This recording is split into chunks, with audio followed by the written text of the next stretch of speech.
How to recover deleted messages on WhatsApp. Recovering deleted messages on WhatsApp depends on whether you have a backup available or not.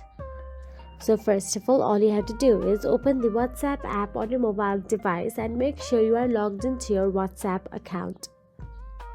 Once inside the WhatsApp, simply go to the settings icon available at the bottom right corner of your screen. Now once inside the settings, scroll down and there you will get to see chats option available. Simply tap on it. Inside chats, you will get to see chat backup option available. Tap on the chat backup and you can also check the last backup date to see when your last backup was made. There you will get to see backup option available. Tap on it and it will start backing up.